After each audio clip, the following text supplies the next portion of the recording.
Hi, I'm Maggie Hello. Callis, and this is, Andrew Mitchell. and we're gonna start doing some little podcasts or whatever the fuck you call these things That's true. mm. Starting tonight or Tonight, today, whatever, whenever we feel like whatever it, time it is there for you. It's it's there whatever. for us. Yes. And So we will say random things. yes, just to let you know we are very random people. Yeah. Like Random facts are fantastic. we might even talk about like what randomly happened to us last night when with a homeless person. In the Castro, happy place, and went to Hot Cookie, got some good Oh, cookies. great cookies. Although by they the way. were out of the boob cookies, a little sad about that. It was sad. What the hell? But But anyway. And then I love it. And then the homeless guy is like, "You don't know me," just shouting it to the heavens. You don't know me, and I'm walking. I'm like, yeah, and I want to keep it that way. Leave me alone. Let me. And then he started like yelling at Maggie, insulting me, cussing me out, and I'm just walking. I'm like, yeah, whatever, just keep going. And I loved they it. never let it go. I know. And then what was it like? He called you like fat ass or something, and that's when you and Julie just turn. No, you didn't turn around. You just like, fuck you. No, man. Julie turned around. She was like, fuck you. And I was like, it's okay.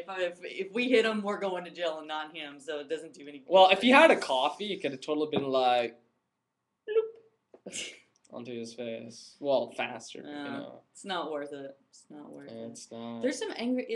It sounds really mean, but you move out to a city like here where there's a lot of homeless people, and they're very, very mean. I felt really bad for them, and now when they attack me personally, that's like when you draw the line. Yeah, I was out here 1 week. In the first week, I got told, I hope that, quote unquote, I hope you die, motherfucker.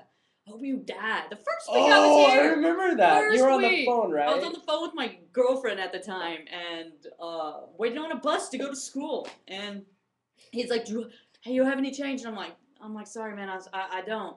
And she really didn't have change. I didn't have any. I mean, she wasn't lying. I wasn't lying. I just didn't have it. At that time in my life, I would have given it to him.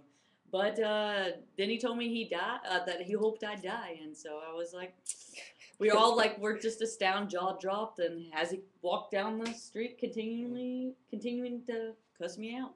So I was like, I've been stalked too by them and people yelling at me and just following me for blocks. And well, what happened? I have mace now, so good for you. Yeah. I mean, although I would just hit them if they attacked me. And then I'd be like, oh yeah, by the way. But what it kind of reminds me. This isn't a homeless person, but I was I just got back from visiting my aunt Jean, and I saw Julie and Athena outside our school apartments, and it was like, oh, how's it going? And we're kind of I was trying to tell Julie this funny story that's quite relevant at the time, and then this woman just walked up to Julie and was like, why is that dog off a leash? And dead on impersonation, by the way. Yeah, like, literally. And it was so funny. And then Julie was like, you know, because it's a service dog. Athena's like this pit bull, adorable. She wouldn't harm a fly, yeah. and but it's a service dog because it's a service dog, so it's an assistant dog. So yeah, so she can have it off a leash. She's like, those dogs dangerous. Don't get them off a leash. And then Julie's just like, oh, it's a service dog. It didn't compute, and she walked away still talking to herself. It was true. Like she walked away, and then my aunt was waving goodbye. So I ran down the block, and then the woman was walking down the block. And as I passed her running by, she's still like, pit bulls, dangerous creatures, or something like bookaboo.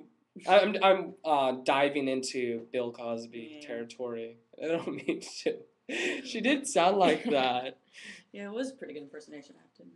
But if you have any similar stories of running into, whether it be a bum or a just random drunk person and had a similar experience, let us know because we definitely would love to hear them. It's nice to compare them. Or maybe a mime. Yes. It's beautiful. Oh, and remember, Poker Face.